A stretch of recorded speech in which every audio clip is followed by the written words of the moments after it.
उचला फोन, लवकर उचला.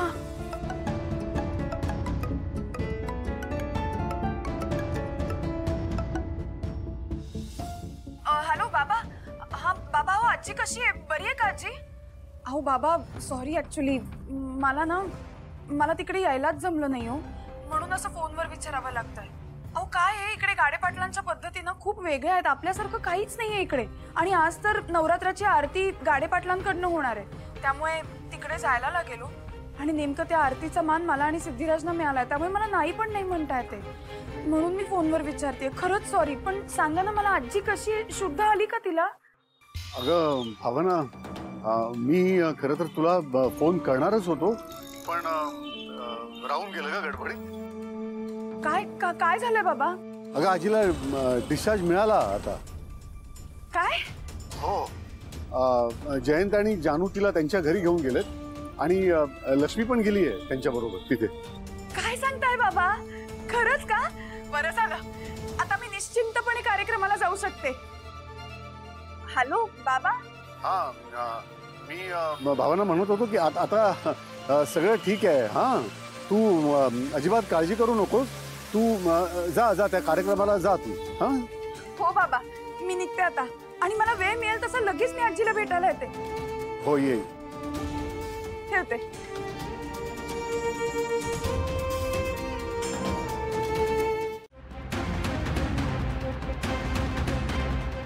कोण आहे?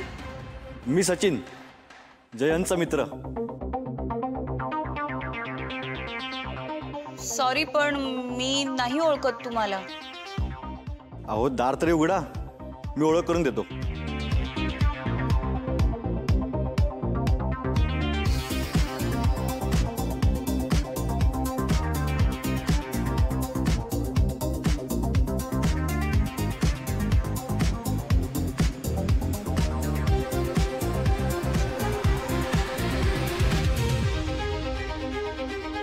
हाय, मी सचिन, जयंतचा बालपणीचा मित्र. उद्या त्याचा वाढदिवस आहे, म्हटलं भेटायला जाऊयात. तुम्ही त्याच्या वाईफ ना, जान्हवी, राईट? हो. मिसेस जयंत, मला आत तर बोलवा. अहो मी जयंतला कळवलं नाही, म्हटलं सरप्राईज देऊ. हवं तर तुम्ही जयंतला विचारा, आमची मैत्री खूप आधीपासून ओळखतो आम्ही. कुठे आहे तो? हो आहे, पण जर का तुम्ही जयंतचे मित्र असाल तर तुम्हाला हेही माहीत असायला हवं की जयंतला असं कोणीही डिरेक्ट घरी आलेलं आवडत नाही. तुम्ही नंतर या. एक मिनिट. तुम्ही असं हकललेलं तरही आवडणार नाही. अनाथ आश्रम पासूनची मैत्री आमची, अगदी लहान असल्यापासूनची. मग येऊ ना आत? एक मिनिट थांबा, गोंधळू नका. मी तुम्हाला फोटो दाखवतो, म्हणजे तुमचा सगळा डाऊट क्लिअर होईल.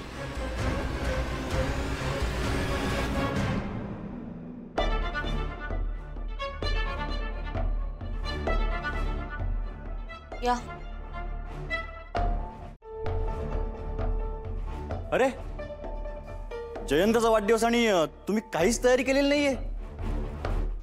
अब त्याचं काय आहे ना, माझ्या आजीला हॉस्पिटलमध्ये ॲडमिट केलं होतं. तिला आजच डिस्चार्ज मिळालाय, त्यामुळे.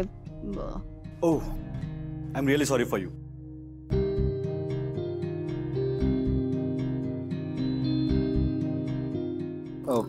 पण मग मी तर थांबलं तर चालेल ना? आय मीन काही प्रॉब्लेम नाही ना? इनफॅक्ट बघा, म्हणजे आजी घरी आल्यात तर आनंदाची गोष्ट आहे की नाही? आणि मुळात आपण जयंतचा वाढदिवस एकदम स्मॉल स्केलला सेलिब्रेट करूयात. कसं आहे ना, मी आत्तापर्यंत जयंतचा बर्थडे कधीच मिस नाही केलं. म्हणजे अलीकडे कधीतरी राहून जातं कामाच्या गडबडीत, तर एवढ्या वर्षानंतर एवढं सगळं जमून आलंय, तर म्हटलं करून टाकूयात. I hope you don't mind. जानू, तुला माझा आवाज ऐकू येतोय का?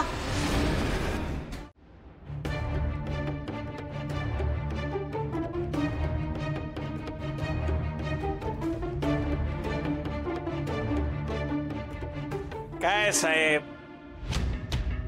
एवढं खुळं वाटलं तुम्हाला? हा, अहो याच्या बऱ्याच कॉपीज आम्ही केल्या आहेत. सूर्या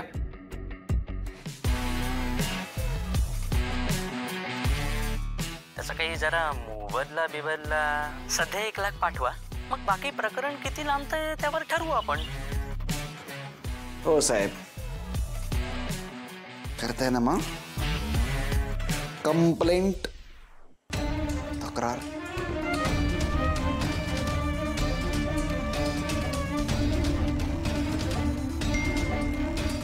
लवकरात लवकर पांडालमध्ये या. काकू तुमची वाट पाहतात. आपल्याला एकत्र आरती करायची. सगळे थांबलेत. साहेब द्या ना पटापट. श्रीकांत इनामदार, वनजा इनामदार आणि आनंदी इनामदार हे 3 व्यक्ती त्यांच्या 4 चाकी गाडीतून बसून निघाले असताना त्या दिवशी मुसळधार पाऊस पडत होता आणि त्यांच्या गाडीला एका दुसऱ्या गाडीची धडक बसली आणि अपघात झाला. आणि त्याच अपघातात श्रीकांत इनामदार आणि वनजा इनामदार यांचा जागीच मृत्यू झाला आणि ती धडक देणारी व्यक्ती त्याची गाडी घेऊन तिथून फरार झाली. म्हणजेच हिट अँड रन केस. चला, ही मोहीम तर आपली फत्ते झाली. आता डायरेक्ट पंडाल गाठायचा. लवकरात लवकर जाऊन भावना मॅडमना ही आनंदाची बातमी द्यायची.